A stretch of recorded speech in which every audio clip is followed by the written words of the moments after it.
The rain came down in a slow, steady curtain that blurred the world beyond the glass. Seattle's evening light bled into gray as Laya Hart pushed open the towering front door of the mansion. She had been told that no one would be home.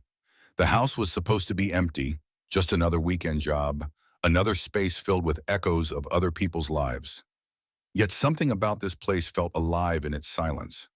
The air smelled faintly of cedar, and something else. Leather, perhaps, or the ghost of cigar smoke long since faded. Her shoes clicked against marble floors that reflected the storm outside. Each step she took left a soft print that vanished as quickly as her breath. The glass walls faced Lake Union, where the water moved like liquid metal beneath the sky. She paused near a grand piano draped in a thin film of dust. Someone had once loved this piano. She could almost feel it waiting. Leia began wiping the keys gently, careful not to make noise. She worked as she always did, quietly, focused, as if tidiness could protect her from loneliness. The steady hum of machines came from somewhere deeper in the house. Maybe a generator, maybe security systems. She told herself not to be nervous. Powerful men like their houses to feel like fortresses. A faint sound broke the stillness. She froze. It wasn't thunder, it was closer. Inside. She turned her head slightly, listening. Nothing. She laughed under her breath. "You're jumpy today, Laya," she whispered. Her voice seemed too loud in the vastness. She reached for a vase on the piano and adjusted it. Then she heard it again. This time it was unmistakable. A voice, a man's whisper, raspy from disuse. "Don't move." The words cut through the air like glass breaking underwater. Leia's hand stopped mid-motion. For a heartbeat, she couldn't breathe. The candlelight reflection in the glass trembled.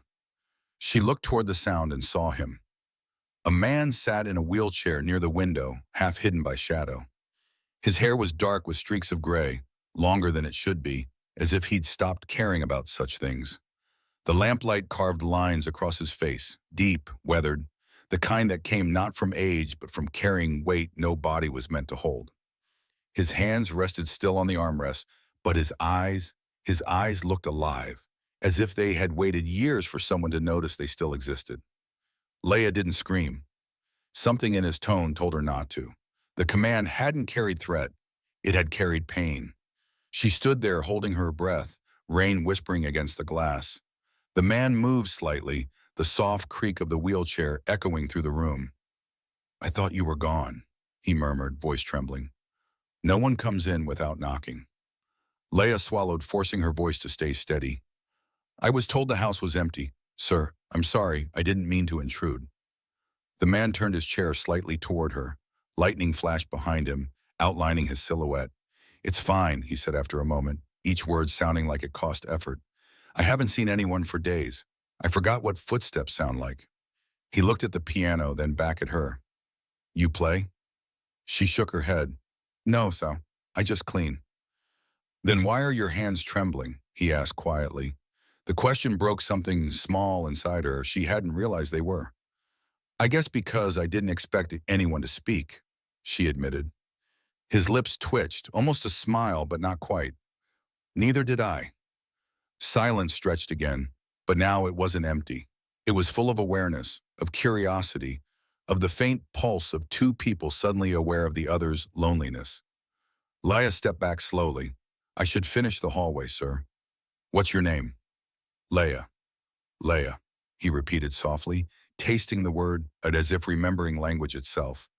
"It's been a long time since I said anyone's name." She didn't know how to respond. She only nodded, her eyes meeting his reflection in the window instead of his face. Rain streaked down the glass, blending their outlines together. His motionless form and her hesitant shadow. "Do you want me to close the blinds?" she asked finally. "No," he said. "Leave them open. I like the rain." She nodded again, unsure why her chest felt tight. The air between them shifted. It wasn't fear anymore. It was something quieter, deeper, a shared silence that somehow felt like recognition. She turned to leave the room, but his voice stopped her once more. "Leia," he said, softer now. "Thank you for not moving." She glanced back. His gaze had drifted toward the window again, as if he were speaking to the rain itself. For a moment, she thought he might vanish into that reflection, just another ghost behind the glass. Outside, the storm deepened, thunder rolling across the lake. Inside, the mansion that had slept for years had just taken its first breath. Dante Moretti sat by the window long after the maid had gone, watching the reflection of rain slide down the glass like tears he could not shed. The city beyond looked unreal, a blur of light and motion, separated from him by walls that were both glass and habit. He used to love this view. He had built this house himself, or rather, he designed it to be everything he believed power should look like. Transparent, commanding, untouchable. Now the transparency felt like exposure. The house showed his life for what it was, an empire of silence. 3 years earlier, he had been at the height of his influence. The Moretti name carried weight in rooms where decisions were made in whispers, where territories were divided over handshakes and threats were delivered with smiles. He had controlled import routes, protection networks, real estate that stretched from Seattle to Vancouver. He wasn't called a genius or a savior. He was called something more fundamental, respected, feared, necessary. Then came the storm over Oregon, the private jet, the crash. He survived. His oldest friend, his partner since they were boys running packages for their fathers, did not. The irony was cruel. The man who had protected hundreds, who had made his fortune ensuring safety for those who paid, couldn't protect the one person who mattered most, couldn't even protect himself. For a year, he tried to recover, believing he could rebuild himself with the same force that had built his operations. But power is not physical therapy. Influence doesn't heal spinal cord damage. And when your voice disappears, not from injury, but from the weight of having nothing left worth saying, doctors give it names like psychogenic mutism, as if labels made the silence easier to bear. But Dante knew better. It wasn't his voice that was broken. It was purpose. Every word he could think of felt useless because there was no one he wanted to say it to. His wife left within months, unable to live inside the endless quiet, unable to accept that the man she'd married for his strength now embodied only its absence. The families, the council, the network he'd helped build replaced him quietly, efficiently, the way you remove a piece from a board game that no longer serves its function. They sent flowers. They sent checks. They didn't send visitors. He communicated through screens after that. The household staff received instructions by email. The gardener got daily notes on a tablet. When he needed anything, he ordered it online. Technology made life easier, but it also allowed him to disappear completely without anyone noticing. The irony was not lost on him. He had built an empire on being seen, on commanding rooms with nothing but his presence. Now those same tools of control kept him invisible. The night the maid arrived, he had been sitting in darkness, tracing raindrops with his eyes, not expecting anything to change. He had seen her before on the cameras, moving carefully through the halls, respectful of every object she touched. She never looked into the lenses. She treated the mansion not like a workplace, but like a sacred space, and something about that reverence disturbed him. That day, when she entered the music room, her figure reflected in the polished piano. Something in the way she moved reminded him of a life he'd forgotten. Deliberate, gentle, alive. When she reached to adjust the vase, a flash of lightning illuminated her hands, and for a second, the silence around him cracked. Words came out before he could stop them. "Don't move." The sound startled him as much as it did her. His voice was hoarse, deep, unused. It felt foreign, like something borrowed from another man, from the Dante who used to give orders that shaped the movement of entire cities. When she turned, eyes wide and uncertain, he realized how strange he must have looked. Pale, unshaven, diminished. A ghost sitting in a chair that might as well have been a throne of glass. But she didn't run. That, more than anything, stayed with him. Now, in the aftermath, he replayed the scene over and over in his mind. The words, the look on her face, the way the rain dimmed the light around her. For 3 years, he had spoken to no one. He thought silence had become a companion he could live with. But a single whisper had shattered that fragile peace. He wheeled himself closer to the piano, his fingers brushing against the cold ivory keys. He hadn't played since before the crash. Music once came as easily as breathing. Now even pressing a note felt like opening a wound.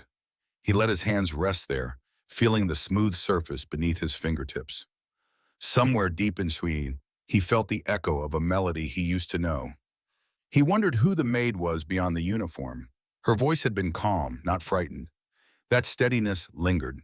He had heard pity in many voices before, but not in hers. Hers had carried warmth, or yeah, maybe professional, almost clinical, the way nurses speak when they've seen too much suffering to be shocked by it anymore.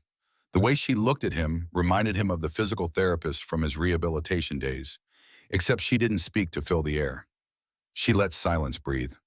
Maybe that was why he had spoken to her. In a world of people who either talked too much or avoided him entirely, she had simply existed in the quiet with him. He tried to sleep that night but couldn't. Every time thunder rolled over the lake, he saw her standing by the piano, frozen between obedience and curiosity. He imagined her thinking that he was cruel, or perhaps insane, yet a strange calm had followed after she left.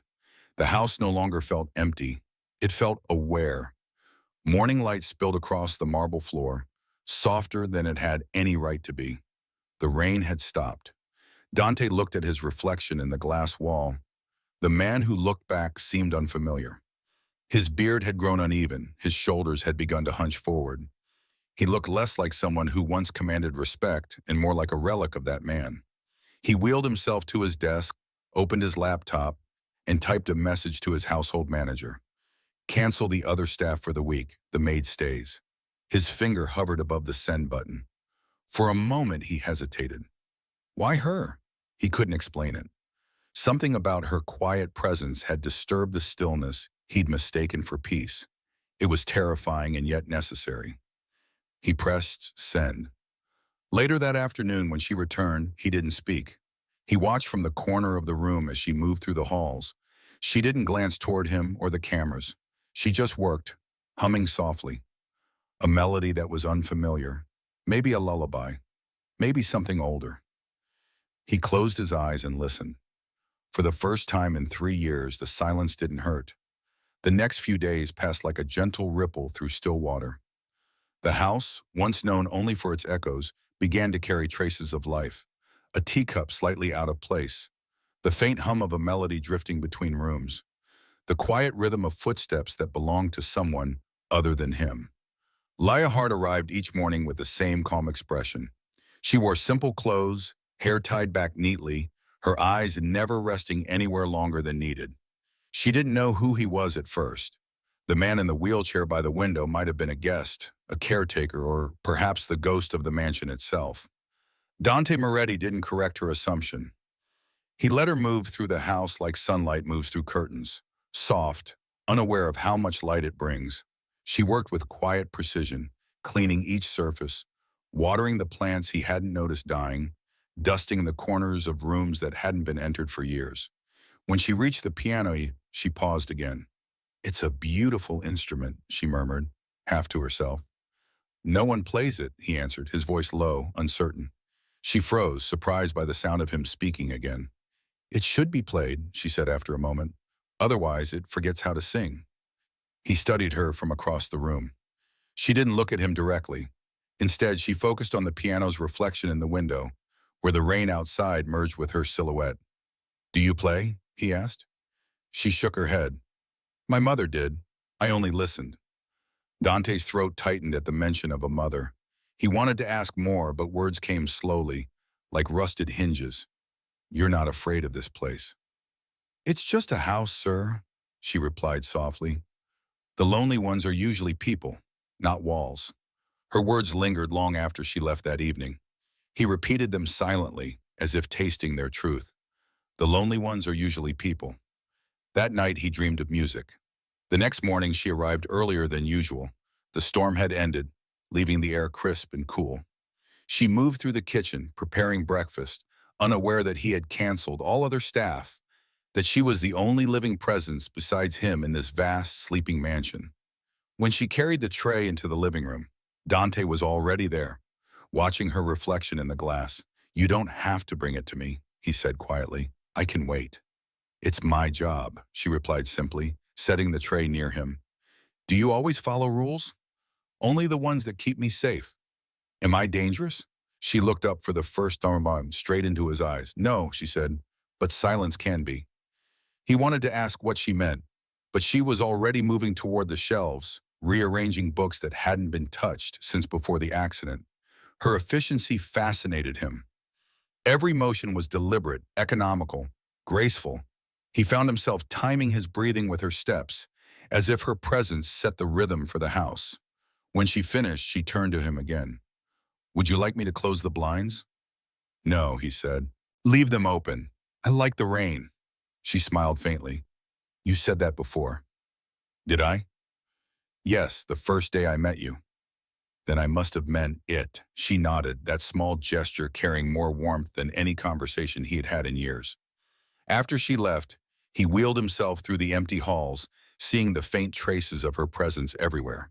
The scent of lemon soap, the folded towels, the order she'd quietly imposed upon his chaos. For the first time, he realized how much he had let the mansion decay along with him. Over the next few weeks, Leia continued her work. Sometimes she stayed late when the rain grew heavier, sitting in the kitchen with a cup of tea while he lingered nearby, pretending to read. They rarely spoke, but when they did, their words mattered. He began to ask questions, not about her duties, but about her life. You used to be a nurse. Yes. Why stop? Because I couldn't save the only person who mattered. She didn't elaborate, and he didn't press. But that night, when thunder rumbled across the lake, he thought about her words. He understood the sound of failure too well.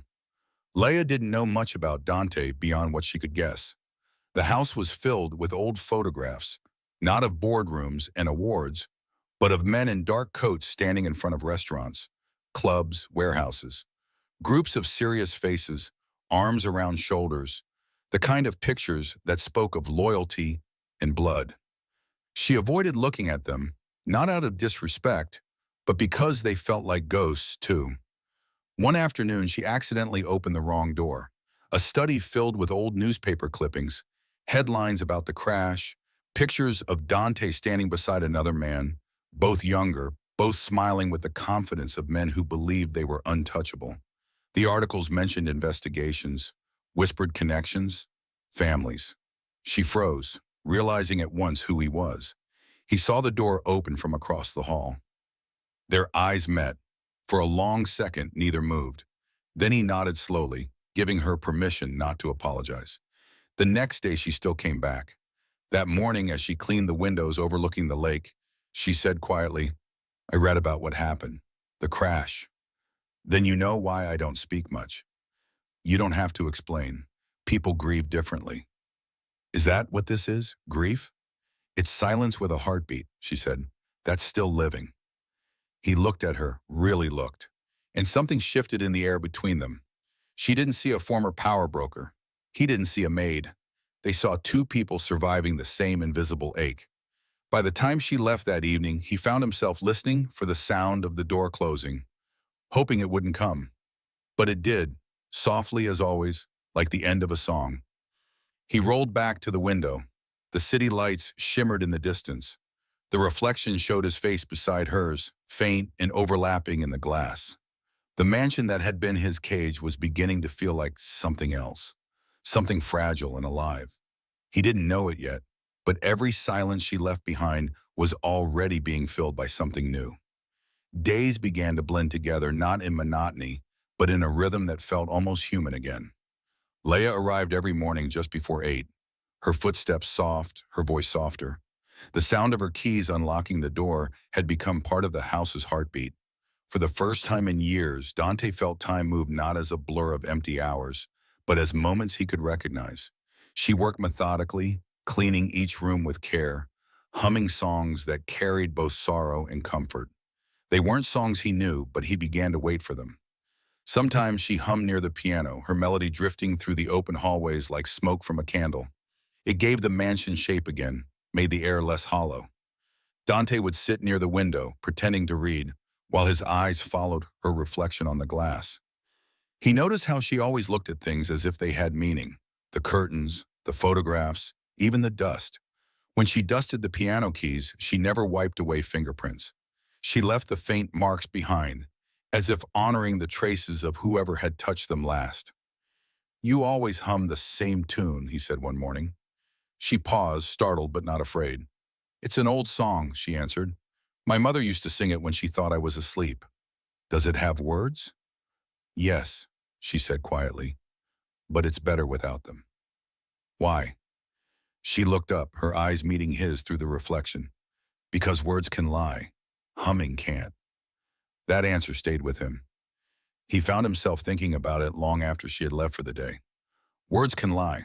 He had spent his whole life surrounded by words. Promises, threats, negotiations. Maybe that was why he'd stopped speaking. By the second week, she had begun to leave small changes behind. Flowers near the window, a new towel folded differently, the scent of fresh coffee in the kitchen. She never asked permission. He never told her to stop. He didn't want her to think of him as a patient or a master. Somewhere in between those two truths, something fragile was forming. One morning while she cleaned the bookshelves, she found a framed photograph lying face down.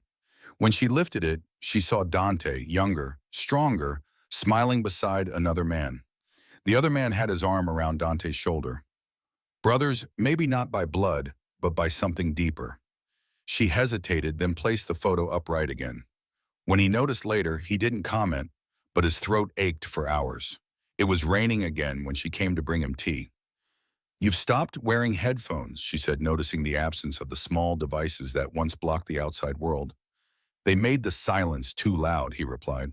Silence is never loud, she said. It's only heavy when there's something it wants to say. He looked at her, wondering how someone could speak like that. You think silence wants to say something? Of course, she said. Sometimes it just needs someone brave enough to listen. That night he dreamed of her voice, not as words, but as warmth. The next morning the sunlight fell differently through the glass walls. He realized he had slept through the night for the first time in months. Slowly their exchanges became a ritual. She would speak in fragments. He would answer with pauses. You used to be a nurse, he asked one afternoon. Yes. Why stop? Because I failed someone. You couldn't have saved everyone. That's what they told me, she said, but they never met my mother. Dante didn't know how to comfort her, so he said nothing. Instead, he rolled closer to the piano, pressed one key gently and said, Then maybe you can help me save what's left of this. She smiled faintly. The piano? Music, he said. That became the first time she laughed in his presence. A quiet, genuine, fine laugh that filled the room like sunlight through rain. From that day, their silence no longer felt like distance. It was a language they shared. In the evenings, when thunder rolled across the lake, she often stayed late. The housekeeper had stopped coming entirely, trusting Laya to lock up. Sometimes she found him in the study, staring at the old photo of him and his partner. She never asked questions. Instead, she'd wipe the dust off the frame and say softly, He looks kind. He was, Dante said once. He believed in everything I forgot. Maybe that's why you're still here, she whispered, to remember. They never talked about the crash directly, but she could see it in his hands, the stiffness when he tried to move, the tremor when he reached for the teacup, the way he stared at the wheelchair as if it were a confession. He could see it in her too, the way she avoided hospitals when the news played in the background, the way she flinched when ambulances passed outside. Two wounded people, orbiting the same silence, waiting for one of them to breathe first. One rainy afternoon, he caught her standing by the window, staring at the lake. What are you thinking? And he asked. How something so gray can still look alive, she said. The lake? No, she said, glancing at him. You. He didn't know how to answer. His mouth opened, but no words came. For the first time, his silence wasn't an escape. It was awe. Later that week, she stayed past midnight. The storm outside had cut the power, and the backup generator hummed softly. Candlelight flickered across the marble floors, painting the mansion in gold and shadow. She made tea by memory, her movements confident even in darkness. Dante watched her from across the room, his wheelchair positioned near the piano. You should go home before it gets worse, he said. The streets are flooded, she replied. I'll wait until it calms down. You don't have to stay. Neither do you, she said with a small smile. The simplicity of her answer disarmed him. He wanted to ask why she kept coming back, but instead he asked, do you ever get tired of cleaning up after other people? No, she said. Cleaning is just another kind of healing. You remove what hurts, you make room for light. He thought about that long after she fell silent. The house flickered between darkness and candlelight. Outside, the rain turned heavier, but inside, something quiet and fragile had begun to bloom. He realized he no longer watched her to fill time. He watched her because every movement reminded him he was still alive. The next morning, when the storm had passed, she opened the curtains and sunlight spilled into the room. Look, she said, pointing to the lake. The water looks new. He followed her gaze. The lake shimmered like glass reborn. He hadn't noticed before how beautiful it was after rain. It's strange, he murmured. Everything looks the same but different. That's what happens when you start paying attention again, she said. Dante turned toward her. Do you believe people can start over? She met his eyes steadily. I think they already do. Every morning they wake up. For the first time since the crash, he smiled without effort. The quiet routine had become something sacred, something real. The mansion was no longer a tomb of his past, but the beginning of something neither of them dared name. The storm returned without warning. It rolled across Lake Union like a living thing, shoving walls of water against the glass. Thunder shook the mansion, and lightning cracked open the night sky in blinding white. Laya was in the kitchen finishing up for the evening when the first power flicker came through. The lights dimmed, flared, and then died. Silence followed, thick, electric, alive. Mr. Moretti, she called softly into the darkness. No answer. The emergency lights should have come on, but they didn't. She reached for the drawer where she'd seen a box of candles earlier that week, her fingers brushing through shadows until she found them. She lit one, shielding the flame with her palm. The golden light trembled across her face as she stepped into the hallway. The house had changed. Every corner now felt deeper, every reflection heavier. She found him in the study by the window, motionless, eyes wide and glassy. The faint reflection of lightning streaked across his face. He was gripping the arms of his wheelchair, chest rising too quickly, breath shallow. Mr. Moretti, she said softly, dropping the formality for the first time. Dante. His head jerked toward her voice, but didn't seem to see her. She moved closer, keeping her voice calm. It's just the storm. The lights will come back. He didn't respond. His breathing grew ragged, body trembling. The candlelight quivered. Dante, can you hear me? His hands were white-knuckled, his lips moving soundlessly. She realized what was happening. Panic attack. She'd seen it before in patients who woke screaming after surgery. But this was worse. He wasn't just panicking.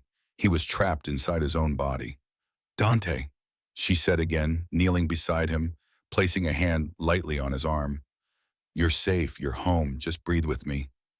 His eyes flicked to her hand, then to her face, unfocused. Lightning flashed behind them, the sound exploding seconds later. His whole body jolted. The candle flickered dangerously close to dying. His voice came out suddenly, rough and broken. I need to make love. Leia froze, not because of the words, but because of the tone. It wasn't desire, it was desperation. His voice cracked in half on the word love, as though he didn't mean it the way it sounded. He gasped again, tears streaming down his temples. Don't move, he whispered hoarsely. Please don't move. She didn't. She stayed still, holding her breath, her hand still resting against his arm. It was the same voice she'd heard the first day, the same trembling command. But now it wasn't a command at all. It was a plea. She looked into his face and saw a man unraveling, someone who had spent years holding himself together with silence, now breaking open because someone had finally stayed. Dante, she whispered, you don't need to make love. His eyes opened wider, the candlelight catching the tears on his cheeks. She squeezed his arm gently. You just need to be loved. The wind howled outside. The rain slammed against the glass as if the whole world had come to witness their confession. For a long moment, neither moved. She could feel his heartbeat under her hand, wild and uneven. Slowly, his breathing began to match hers. Inhale, Exhale, a rhythm borrowed from her calm. He whispered again, voice smaller now. It's been so long since someone touched me. Then remember this, she said softly. You're not alone right now. She set the candle down on the table and took his hand in both of hers. His fingers trembled under her touch, rough and cold. She held them anyway. The silence between them deepened into something fragile but whole, like a thread connecting two people who had both forgotten how to feel safe. Why did you stay? He asked after a long moment, voice breaking. Everyone else leaves. Because you asked me not to move, she said simply, and because I knew you didn't mean what you said. What did I mean? That you needed someone to see you. The wind rattled the windows again, but the fear was fading. His shoulders relaxed, the tension slowly uncoiling. She took a tissue from the table and gently wiped the tears from his face. The gesture was instinctive, almost maternal. I'm sorry, he murmured. Don't be. You shouldn't have to see me like this. And yet, here I am, she said softly. The generator clicked on suddenly, flooding the house with low amber light. Both of them blinked against it. Dante exhaled shakily, glancing down at their joined hands.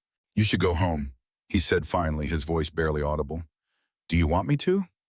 He hesitated. No, Ben. She smiled faintly. Then I'll stay until the storm ends.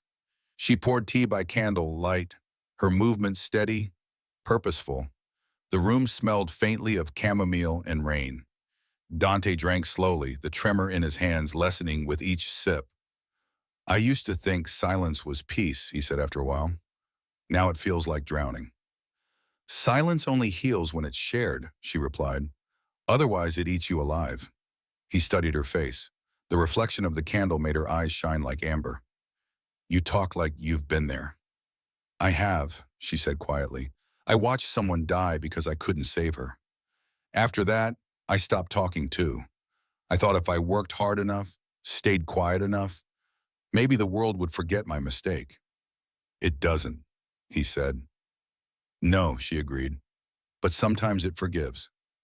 Another crack of thunder rolled across the sky. Neither flinched this time. The worst had already passed. They sat together in silence.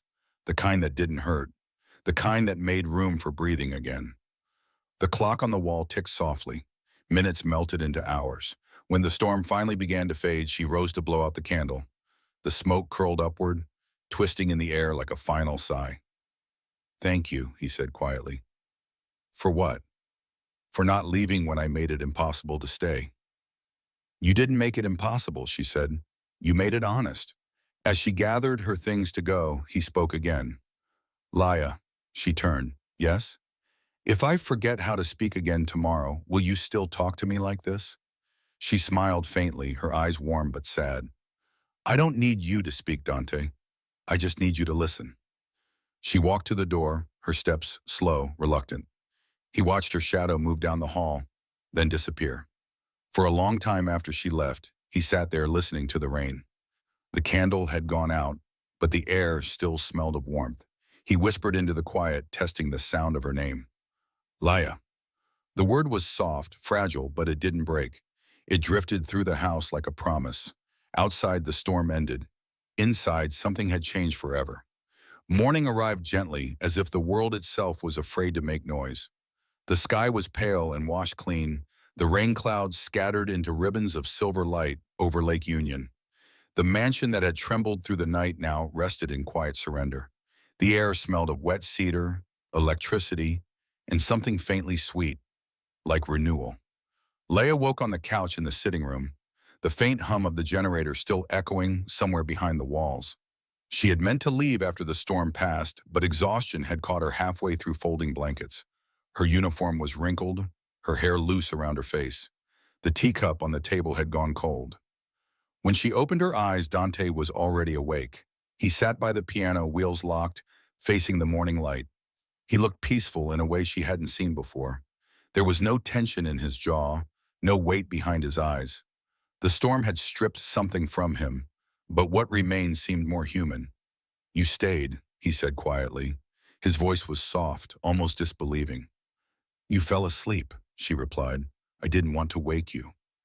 He nodded slowly. It's been years since I slept through the night.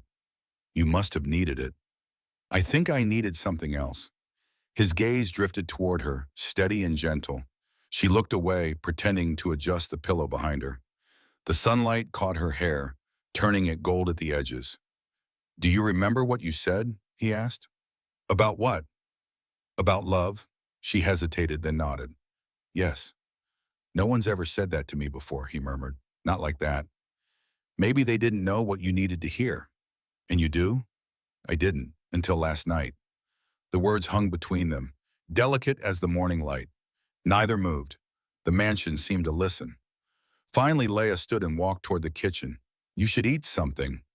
You're leaving. I'm making breakfast, she said without turning. That's not what I meant. Her hands stilled on the counter. Dante, last night was... She exhaled, searching for a word that didn't sound wrong. It was human, and that's why it can't happen again. Nothing happened, he said softly. Something did, she whispered. You started to feel again. He looked down at his hands, the faint tremor returning. And that scares you. It scares both of us, she said, placing the pan on the stove. The smell of butter filled the air, grounding them. You're lonely, and I understand loneliness. But I can't be the reason you wake up. You already are.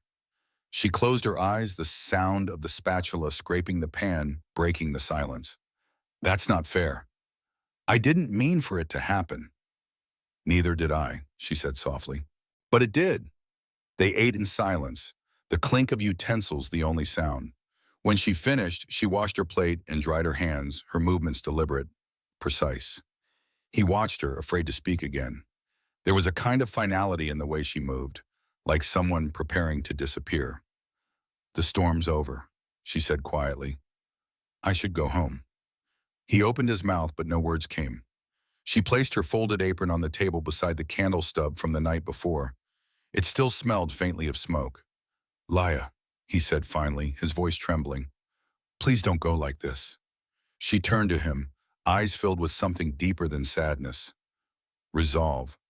Dante, I came here to clean your house, not to heal your soul. But you did both, and that's why I have to leave. Because of me? Because of what you make me feel, she said. Because I can't be your reason to live when I'm still figuring out how to live myself. He swallowed hard, his gaze falling to his lap. You think you saved me? No, she whispered. You saved yourself the moment you spoke. The wind stirred faintly through the open window. She stepped closer and placed something on the piano, a folded napkin with handwriting across the edge. For when it's too quiet again.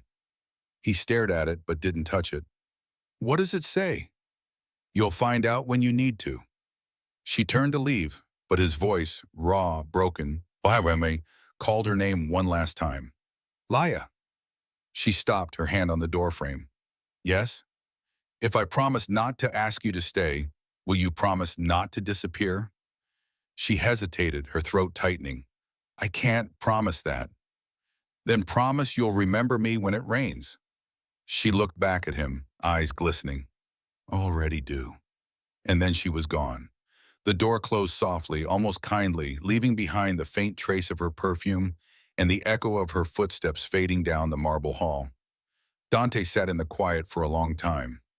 The sun climbed higher, warming the glass walls until the lake outside shimmered like molten gold. He looked at the napkin on the piano, at the small handwriting curving across the fabric. Finally, he unfolded it. In soft, uneven ink, it read, You don't need to say anything, just don't give up. His hand trembled as he held it. The words blurred through the tears. He didn't try to stop them. He wheeled himself to the piano and pressed one key. The note hung in the air, thin, wavering, imperfect. But it was sound, real sound. He pressed another, then another. His fingers were stiff, but the melody began to form, uncertain and fragile, like the first breath after drowning. He closed his eyes and played until the room filled with light. The music wasn't beautiful. It was something else, something raw and alive, like forgiveness finding its way home. By afternoon, the uniform she'd left behind was still folded neatly on the chair. The teacup was still half full, and the candle still stood where she'd placed it. The mansion felt emptier, but not dead. For the first time since the crash, the silence didn't suffocate him. It simply waited. Dante let the last note fade, then whispered into the air. You were right. His voice cracked, but he didn't care. I don't need to make love. I just need to remember how to love. Outside, the sky cleared completely. The rain had stopped, but the reflection on the lake still shimmered like liquid memory. Somewhere far away, he imagined her walking under the same sky, and he hoped she could feel it too, the moment the silence finally learned how to breathe. Weeks passed, marked not by time, but by silence. The house settled back into stillness, but something essential had changed. The quiet no longer felt cruel. It felt patient. The rain still came and went, tracing lines across the glass walls. Yet each droplet reminded Dante of her voice. Leia's absence lingered like the aftertaste of warmth, a presence woven into every corner she once touched. The folded napkin remained on his desk. The words, now faint from how many times he had unfolded and read them, "You don't need to say anything, just don't give up." It had become his scripture. Every morning he touched the edge of the fabric before rolling toward the window. He started noticing things he hadn't before. The sound of birds returning after rain, the hum of boats passing on Lake Union, the soft crack of the fireplace when the house grew cold. The world was still speaking. He had simply stopped listening. One quiet Tuesday, a letter arrived. The envelope was cream-colored, the handwriting unfamiliar at first glance, neat, small, almost hesitant. His butler left it on the breakfast tray beside his tea. Dante didn't open it immediately. It had been years since he'd received anything handwritten. Everything about it felt too personal, too alive. He stared at the name in the corner, Leia Hart. His chest tightened. The tea went cold. When he finally gathered the courage to unfold it, the paper trembled in his hands. The ink was faded slightly, as if written in low light. Dear Mr. Moretti, I'm sorry I left without saying goodbye. I didn't know how to explain what that night meant without making it sound like pity. It wasn't pity. It was the first time in years I saw someone fight to feel again. You didn't need me to save you. You just needed someone to stay long enough for you to remember you're still human. He stopped reading. His eyes blurred, and for a moment he couldn't breathe. He pressed the letter to his chest as if to slow his racing heart. I've started working at a small nursing home just outside of Tacoma. It's quiet here, but in a way that doesn't hurt. Most of the patients can't speak, but I think of you when I hold their hands. You taught me that silence can be its own language, if someone's willing to listen. I hum while I work, the same song my mother used to sing. The nurses tease me about it, but some of the patients smile when they hear it. Maybe that's enough. Dante closed his eyes. He could almost hear her voice again, that soft tune echoing through the empty halls. The memory of it filled the room like sunlight. I hope you're well. I hope you've forgiven yourself. And if you ever play the piano again, I'll know you've found peace. The letter ended there, signed simply, with kindness, Laia. He reread it 3 times, each word cutting deeper and healing at once. Then with trembling hands, he rolled toward the piano. It waited in the same place by the window, silent but patient. Dust had settled across the keys again. He brushed it away carefully, his fingers pale and uncertain. For a long while he just stared at the ivory, afraid to begin. Then he pressed a single note.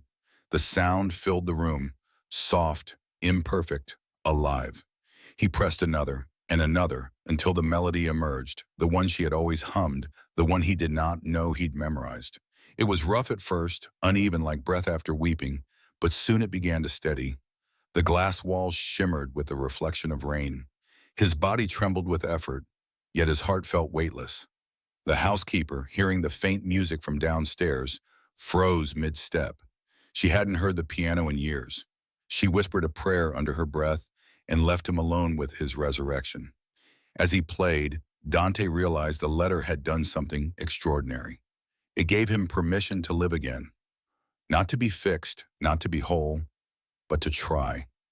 Every note he struck was a conversation with her absence. He began writing back that night. His handwriting was clumsy from disuse, the pen heavy in his weakened hand. Dear Leia, your letter arrived on a morning I had forgotten how to begin. You say silence can be a language. I think I'm finally learning its grammar. I played today. Not well, but honestly. And for the first time, the sound didn't frighten. I don't know if forgiveness ever fully arrives, but maybe that's not the point. Maybe we just learn to live with what we can undo. I hope you keep humming. You were right. It's better without words. D. He sealed the letter and set it on his desk, unsure if he would send it. It didn't matter. Writing it was enough. It meant his voice still existed, even if the world never heard it again. The next few days brought rain again. He welcomed it. He kept the windows open, letting the smell of the storm fill the halls. Sometimes he imagined her walking through the nursing home's quiet corridors, humming to those who could no longer speak. The thought comforted him.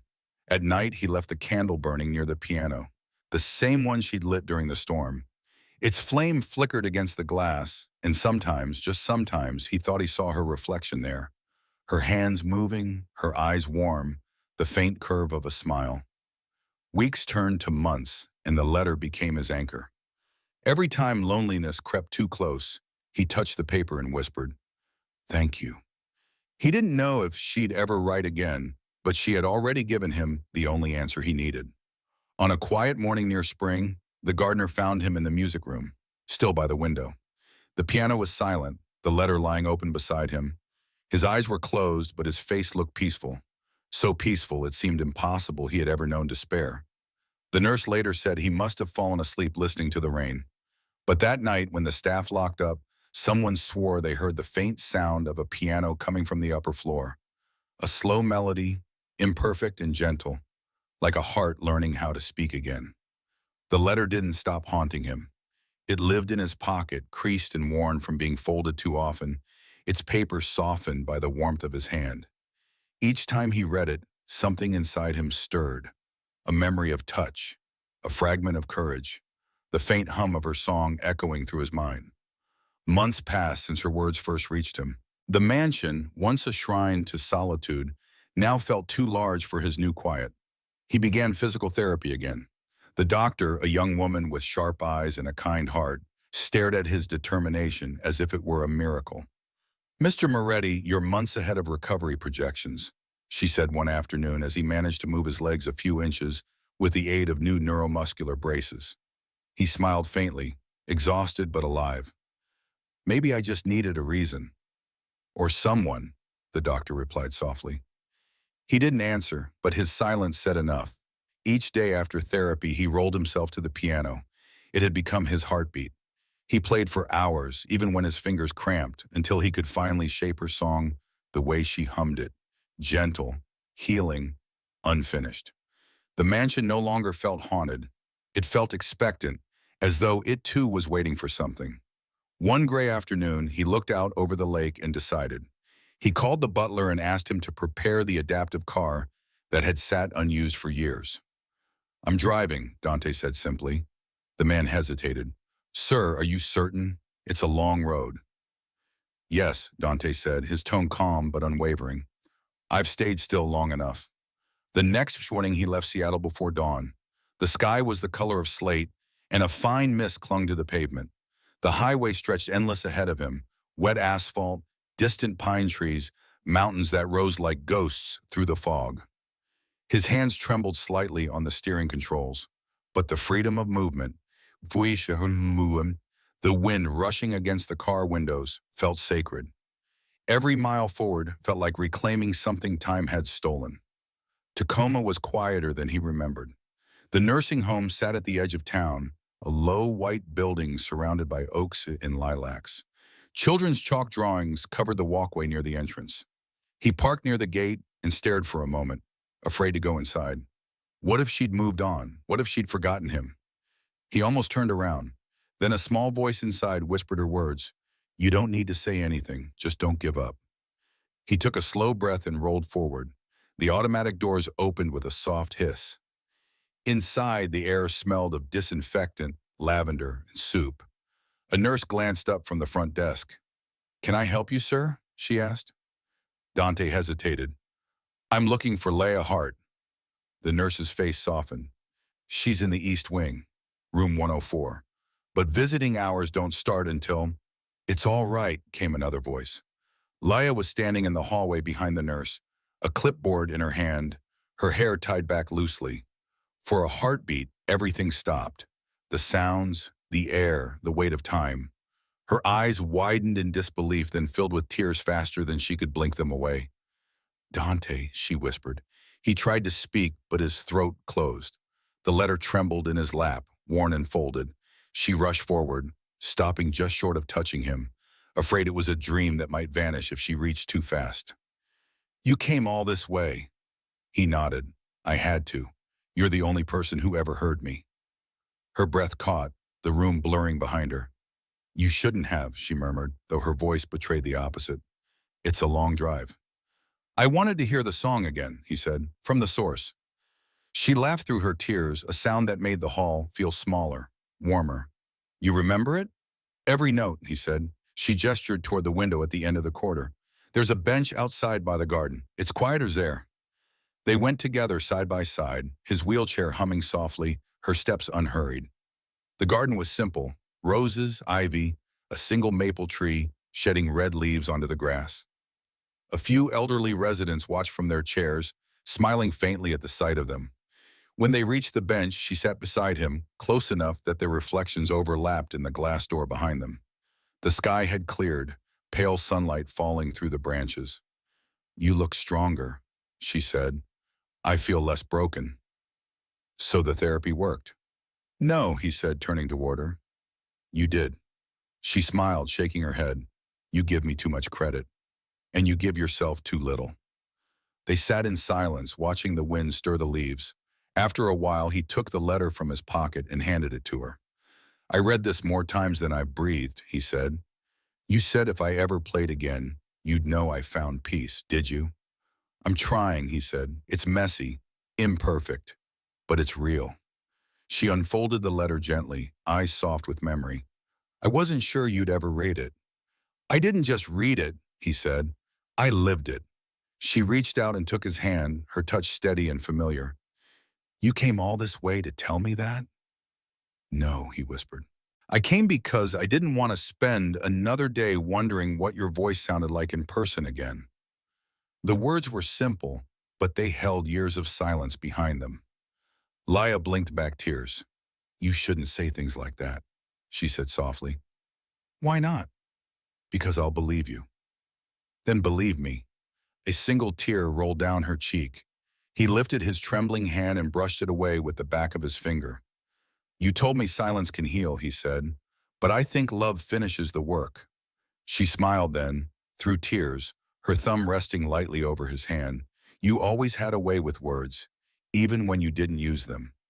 They stayed there until the sun began to set, the light dipping into amber over the garden. Neither spoke. They didn't need to. Every unspoken thought between them had already been written in rain, in piano notes, in the letters they carried in their hearts. As evening settled, she whispered, You should come back tomorrow. The patients love music. Then I'll bring the only thing I have left to give, he said. What's that? The sound of being seen. And when she laughed, a soft, trembling sound, it felt like the world had exhaled. The silence between them wasn't lonely anymore. It was full. The seasons shifted softly around them. What began as a single visit became a rhythm of returning. Dante drove to the nursing home every weekend, rain or shine, until the staff stopped treating him as a visitor and started greeting him like family. He played the piano in the lobby while the residents listened from their wheelchairs, their eyes closing as if the music took them somewhere kinder. And always, Leia sat nearby, humming quietly, her voice weaving between his notes like a memory reborn. Over time, Dante's health began to fade. His doctors called it fatigue, a natural decline after years of immobility. But he recognized it for what it was, his body catching up with the years he'd spent waiting to live. He didn't tell Leia at first. She had rebuilt too much of him to burden her with the truth. But she saw the signs anyway. The way he paused longer between breaths, the way his hands trembled after every song. The moments when his gaze lingered on her face a little too long, as if memorizing her. One late afternoon, as gold light stretched across the nursing home garden, she found him sitting outside, staring at the small pond that reflected the sky. The air smelled faintly of lilac and autumn. You're quiet today, she said. I'm saving my strength, he answered, his smile soft but tired. For what? For the last sunset I want to see. Her heart stopped. Don't say things like that. I don't mean it as an ending, he said. Just a way of being grateful before I go. She sat beside him, her eyes wet. You're not going anywhere. Everyone goes somewhere, he said gently. I just want to choose the view. Silence fell between them. A few leaves drifted down from the maple tree, catching the light as they fell. She reached for his hand, clutching it tightly. You've built a life again, Dante. The foundation, the music, the patience you play for. Don't talk as if it's over. It's not over, he said, squeezing her fingers. It's finally beginning to make sense. That night, she insisted he stay in the spare cottage near the pond instead of driving back to Seattle. The staff helped prepare it, a small single-story home with wide doors and soft light that smelled of wood and warmth. Dante moved in with quiet gratitude, calling it the house that kindness built. Days passed in peace. Laya visited each morning before her shifts, bringing coffee and flowers from the garden. They talked about everything and nothing. Her mother, his empire, the shape of clouds, the way the rain always sounded like applause on the roof. He smiled more than he spoke. She laughed more than she cried. And together they learned to measure time not by clocks, but by the softness of each shared silence. One evening she arrived to find him by the window, a notebook open on his lap. What are you writing? She asked, leaning closer. Not writing, he said, remembering. She saw the first few words scrolled across the page. For Leia, who taught me that silence isn't the absence of sound, but the presence of love. Her throat tightened. You shouldn't waste your strength on this. It's not wasted, he said. It's being spent exactly where it belongs. He looked up then, his gaze steady, filled with the quiet conviction of a man who had already made peace. Leia, when I'm gone, promise me something. Don't, she said. Please, promise me you'll keep living, that you'll keep helping people who can't speak. Promise me you won't disappear into someone else's silence like I did. Tears fell freely down her cheeks. You gave me that strength, Dante. You don't have to ask me to keep it. Then we saved each other, he said softly. She knelt beside him, resting her head against his chest, listening to his heartbeat. It was slow, steady, fragile. I don't know how to let you go, she whispered. You don't have to, he murmured. Just carry what mattered. Outside, the sun began to dip toward the horizon, turning the pond into molten amber. The water shimmered with the reflection of clouds. He stretched his hands slowly, his fingers brushing hers. Look at it, he said. Every sunset is a rehearsal for heaven. She tried to smile through the tears, then don't rush to the final act. He chuckled weakly. Maybe heaven waits for those who learn patience. As the light faded, the candle on the table beside them flickered. Its flame reflected in the glass, two small fires dancing side by side, one stronger, one weakening. Leia felt him tremble and pressed her palm against his. You're here, she whispered. You're still here. Always, he said, in the music, in the rain, in every quiet room that someone refuses to leave. His eyes drifted toward the window again. Promise me you'll play for them when I can't. I will, she said, her voice breaking, but only if you promise to listen. I already am, he whispered. The last light of day touched his face, soft and golden. His hand loosened in hers. She stayed beside him long after the sun had gone, her tears falling soundlessly onto his arm. The candle burned lower, its flame shrinking to a whisper before finally surrendering. When the nurse arrived later that night, she found Leia sitting there in silence, holding his hand, her head bowed but calm. There was no sound but the soft breath of wind through the trees. By morning, the cottage was filled with light again. The pond shimmered beneath a pale blue sky. Dante's chair was empty by the window, but the piano inside the nursing home began to play. Soft, trembling notes echoing through the halls. The staff swore it couldn't be real, that no one was there. But Leia knew. She played until her hands stopped shaking. Then she whispered, You made it. Outside, the world glowed gold, as if heaven itself had bent down to listen. 1 year later, spring returned to Lake Union. The world looked cleaner, softer, as if the rain itself had decided to start over. The glass mansion that once stood silent now belonged to something new. The Dante Moretti Foundation for Compassionate Care.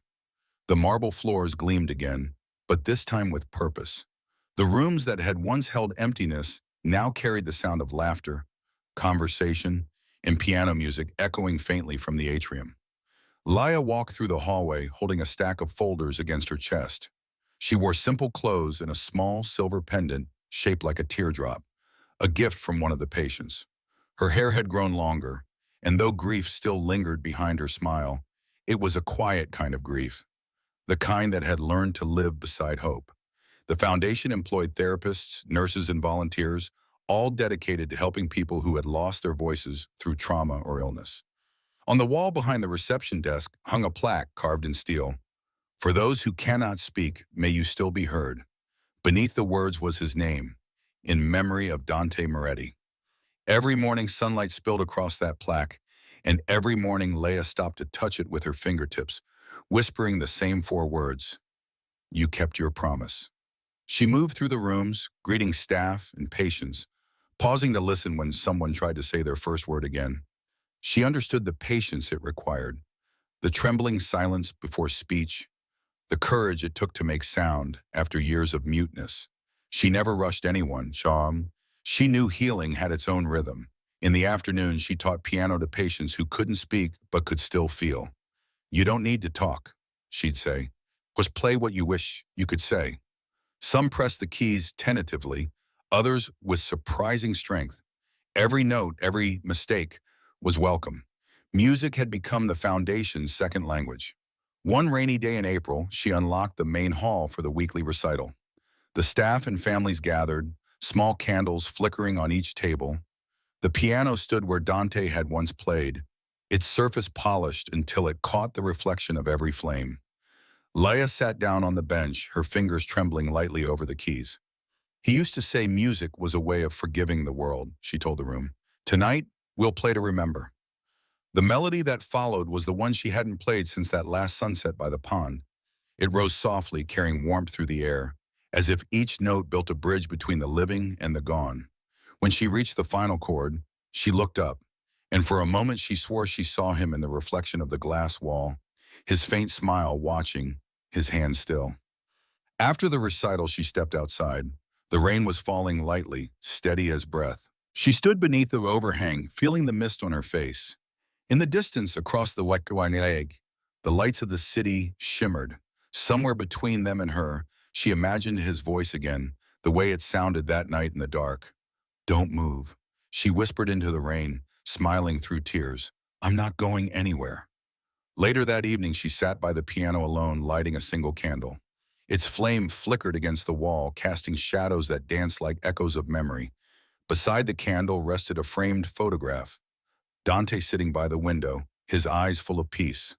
Underneath, engraved in silver, were the words, "Love doesn't ask for permission. It finds two souls, binds them, and teaches them to speak even in silence." She reached into the drawer and pulled out the napkin he'd kept all those years ago. The ink was faded now, but the message still clear. "You don't need to obtain anything, just don't give up."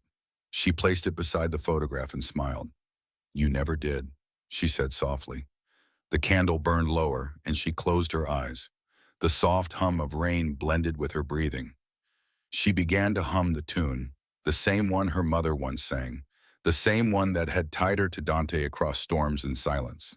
As her voice filled the room, the piano seemed to answer back, each vibration resonating through the wood, through the air, through memory itself. When she finished, she whispered, "Good night, Dante." Then she blew out the candle. The smoke curled upward, twisting gently before fading into the dark. Outside, dawn began to break through the clouds. The lake shimmered, alive with light. And for those who listened closely, somewhere between the rain and the wind, there was the faint sound of a piano, soft, imperfect, eternal, carrying a promise that love, once spoken, never truly goes silent.